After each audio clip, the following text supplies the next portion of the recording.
your hand. Because when I get done with you, you ain't going to be shaking my hand. First thing I'll ask you to do, Mr. Mulligan, is clean some of this stuff away, because I got some props. They're going to have a little bit more room here. I got asked just to come to this roast. And I paid dearly, big time, to do this roast for Mr. Mulligan. I have contracted with the sheriff to help his budget, to escort me out of here when I get done.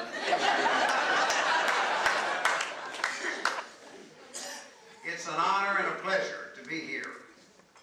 Dear ladies and gentlemen, I'm honored to be asked to roast Gerry Mulligan.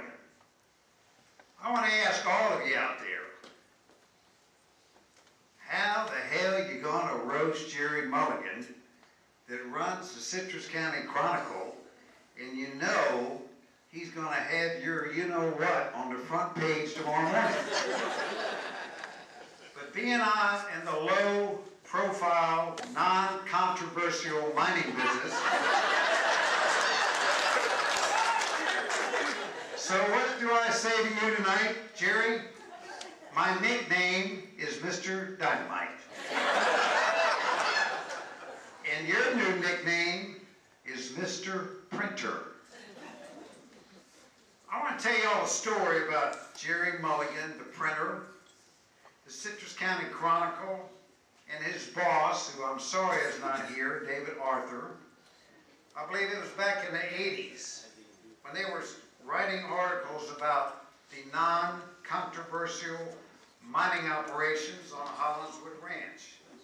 And they kept dragging my father, my mother, my grandfather, and the Hollins family into the largely read, talked about newspaper articles. My father called me and said, I don't care what you do, Dixie and Crystal River, but you need to keep your mother's name, your grandfather's name out of the paper.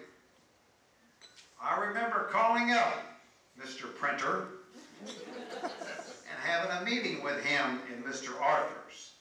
And I said, Mr. Printer, would you please keep my family's name out of the newspaper? My dad is tired of you dragging his family under the bus. Mr. Printer said, Dixie, we will do that. It won't be your name, your family's name will not be in the newspaper anymore. The next day, there it is. Bold print, right under the little word Chronicle, big bold print. Dixie Hollins requests to keep his family's name out of the Chronicle. So, Mr. Printer, I toast you. And now, I'm going to roast you. About a year ago, good old boy Clark Stillwell and I were working on another low-profile, non-controversial Hollinswood area plan. And my friend, Mr. Printer, decided to go out and buy some color ink and successfully print a nice color picture of my non-controversial mining operation on the front page.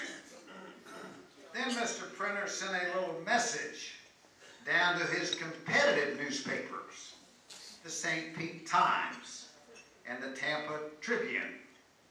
And those two newspapers ran a nice color picture and article on the front page of their Sunday edition. My father and grandfather rose from their grave and said to me, Dixie, what in the hell are you and Clark doing in Citrus County? The next day, Clark called me and said, what do you think your father and grandfather would say, Dixie?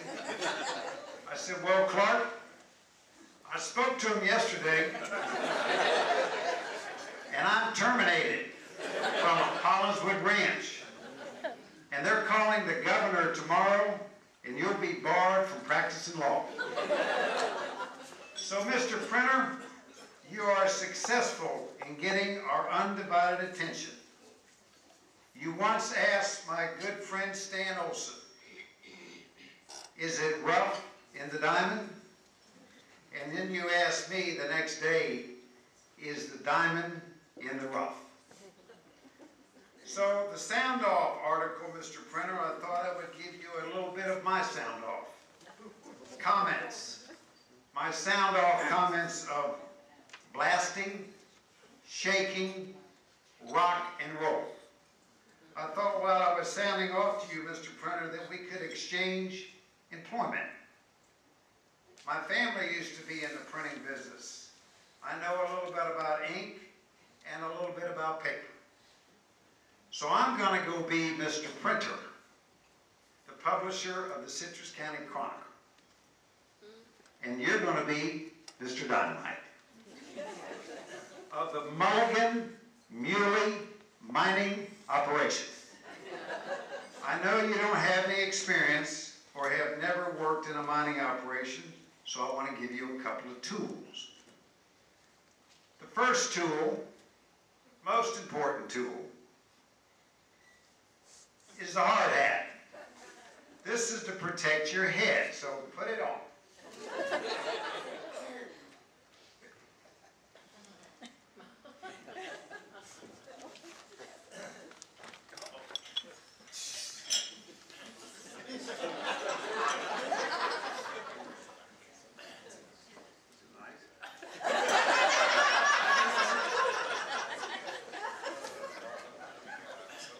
The second tool is this box. If I can get it out of here. Sheriff? Yes, sir. You better be watching my back, buddy, I tell you that. The second tool... I need to call the bomb squad. Oh, you like it? The second tool is this box of dynamite.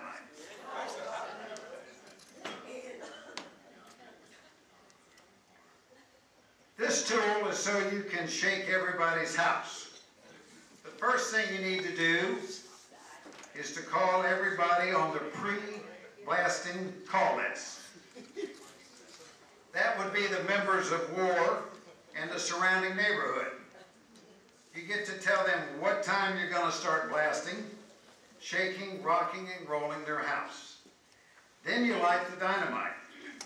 And then you ask yourself, what am I, Mr. Printer, here, going to put on the front page of the paper tomorrow?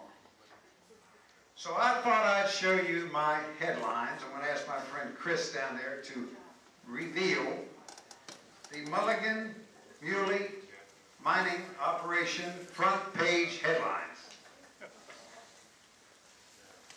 Here are the articles that kept me and Clark pretty busy over the last couple of years. Mr. Dynamite or Mr. Printer or alias Mr. Mulligan, you did a great job. I'm proud of you. And in closing, Mr. Dynamite, I looked up in Webster's dictionary the definition of mulligan. Most simply put, a do-over. Had a bad shot. Had a bad blast. Shook the houses too much. We'll try again tomorrow. God bless you, Jerry. I'm really enjoying being Mr. Printer and running the newspaper, and I hope you're enjoying being Mr. Dynamite. God bless and thank you.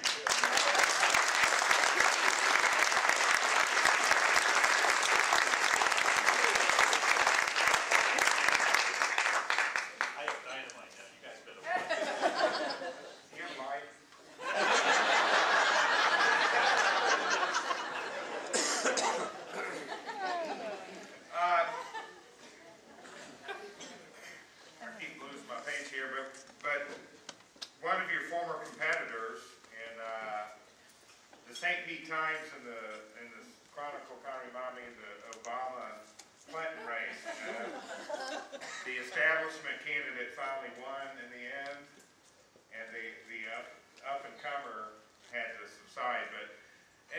ran into Greg Hamilton at Walmart. I have to shop at Walmart now because of this economy.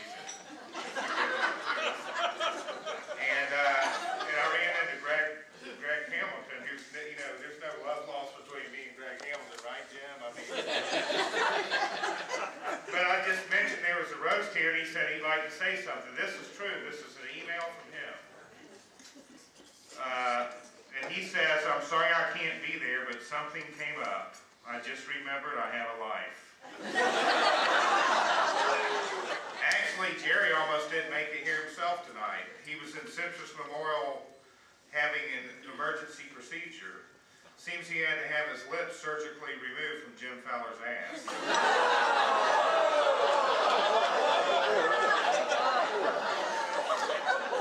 Few people know that since I was once in line to become publisher of the Chronicle, but I lost out at the last minute. Seems the background check revealed a flaw that is fatal at the Chronicle. My parents were married.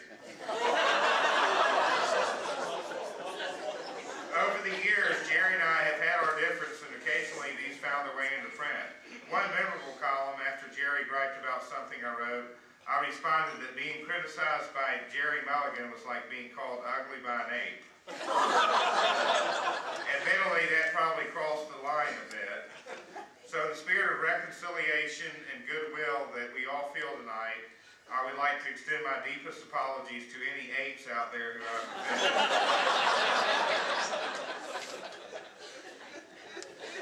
Over the years, many people, well, pretty much everybody in Citrus County, one time or another, have accused Gerry of lacking integrity and professional ethics.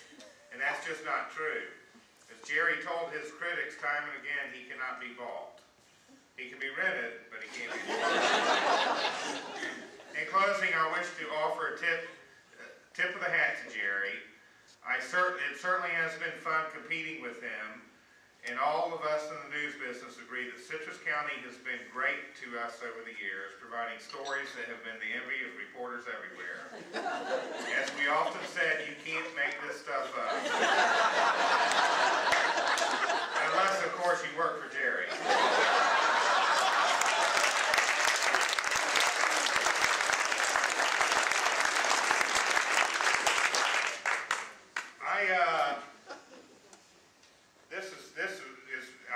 The reason I was running late tonight is because I was waiting for the Obama campaign to send me this email.